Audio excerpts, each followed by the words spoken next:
Hello, everyone, and welcome to our module on cardiac tumors. In general, tumors involving the heart are relatively uncommon, but in this video, we're going to talk about the two types of tumors you should know for your Step 1 board exam. The first type is called a myxoma. This is the most common overall primary cardiac tumor. And then the second type of tumor we'll talk about are rhabdomyomas. These are tumors that occur in children. They're the most common primary cardiac tumor in children. And then finally, I'm not going to discuss this in this video, but I'll just mention here that metastatic tumors are the most common cardiac tumors overall. Most of these do not cause symptoms. Many times they're identified post-mortem at autopsy. But in patients who have metastatic cancer, like from colon cancer or breast cancer, those type of cancers spreading to the heart are the most common tumor found in the heart overall. So if you look at this echocardiogram image on the slide, this is the left atrium, this black space up here, and this is the mitral valve here, this is the aortic valve here. And can you see this mass here in the left atrium? It's sort of attached to the wall here, it's mobile, and this is the typical appearance of a cardiac myxoma by echocardiography. So cardiac myxomas are very common in the left atrium, which is what we saw in that echocardiogram on the last slide. About 80% of myxomas arise in the left atrium. Usually they're attached to the atrial septum, and that was the case with that myxoma we saw in the last slide. It was attached to the septum, and usually they're at the border of the fossa ovalis. And if you look at this MRI image on the screen here, this shows a myxoma. It's got the letter M in the middle of it, sitting in the left atrium, and that's the typical location of a cardiac myxoma. And these are benign tumors, and by benign, I mean they do not metastasize. If you look at cardiac myxomas under the microscope after they've been surgically removed, what you will see are mesenchymal cells. So mesenchymal cells are an embryonic cell type. They give rise to multiple forms of connective tissue in the embryo. So they're undifferentiated cells. And why these cells sometimes develop into myxomas is poorly understood. Besides the mesenchymal cells, you also find endothelial cells, thrombus and blood clots, and lots of sticky mucopolysaccharides. And so all these things kind of stick together and gel together to form that highly mobile mass that we saw in the echocardiogram a few slides ago. And just to give you another example, this is an image of another myxoma. This one happens to be on the right side of the heart, which is the less common location compared to the left. Patients who have cardiac myxomas often have systemic symptoms. We call these B symptoms. These are symptoms like fevers and chills and sweats. And you can get these so-called B symptoms with other malignancies as well. For example, they're common with many types of lymphomas, but they also occur in patients who have myxomas. And there have been a couple of studies where they measured the IL-6 levels in the blood of patients who had myxomas, and the IL-6 level was high. And then when the tumor was removed, the IL-6 level went down. And so it's believed that interleukin-6 is the cause of these B symptoms, and that's something they might ask you on your Step 1 exam. The other thing to know about myxomas is, like I told you on the last slide, they're made up of all these loosely connected cells and thrombus and mucopolysaccharides, and pieces of those myxomas can break off and embolize, and that can cause a stroke. And so this is one of the feared outcomes of a myxoma, is that the patient will develop a stroke. Another thing to know clinically about cardiac myxomas is that they can disrupt the function of the mitral valve. Remember, about 80% of myxomas are found in the left atrium, which is shown right here in my cartoon, and the left atrium sits right on top of the mitral valve, so the tumor can disrupt the normal opening and closure of the leaflets of the mitral valve.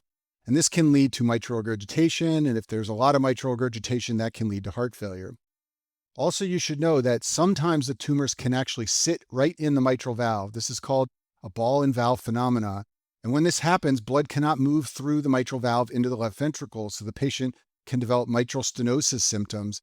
And if there's really poor blood flow into the left ventricle will underfill and the cardiac output will drop. And when that happens, the myxoma can actually lead to syncope or, in rare cases, sudden death. And this is all from very low cardiac output because the tumor is obstructing blood flow through the mitral valve so that blood can fill the left ventricle.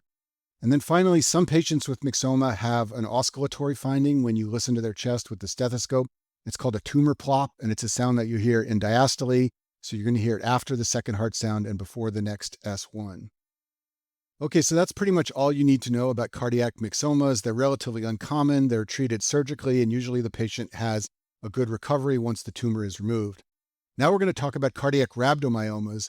These are tumors of muscle cells. They're benign, meaning they do not metastasize, and this is a tumor that occurs almost exclusively in children. Most of the children who develop cardiac rhabdomyomas are less than 1 year of age. Sometimes the tumors are even detected prenatally, and that's because fetal ultrasound can image the heart in the baby in the womb, and sometimes you can see the rhabdomyomas then. Usually what you see are tumors embedded in the ventricular wall, and I'll show you a picture of this in a minute. And many of these regress spontaneously and don't require surgery.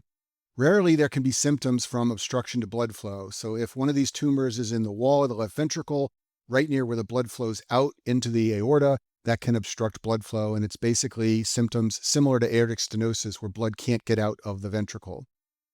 Here's an ultrasound image of a child who has multiple cardiac rhabdomyomas. You can see one sitting in the middle of the left ventricle here. Also, you can see other tumors embedded in the wall. For example, here's one in the wall right here. There's another one right here. So this child has multiple cardiac rhabdomyomas. Often they're seen in the wall, but they can also sometimes move into the ventricle like this one right here.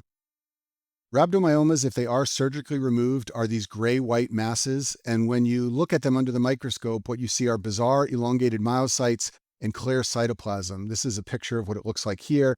You can see all this clear cytoplasm that shouldn't be there, and that's disrupting the formation of the myocytes so that they're bizarre and elongated. Also, there's a classic finding called a spider cell.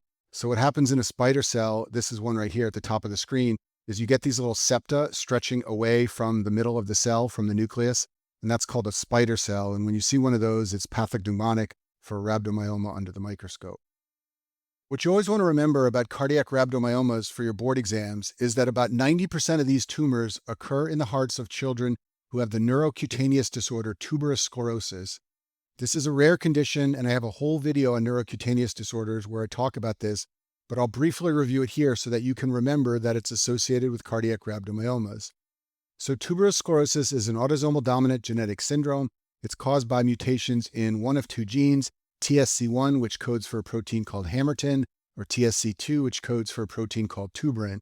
And when you have a mutation in one of these genes, children develop widespread tumor formation, including formation of rhabdomyomas in the heart.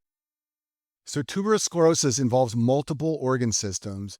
In many organ systems, tumors called hamartomas develop, but other neoplasms like rhabdomyomas also occur.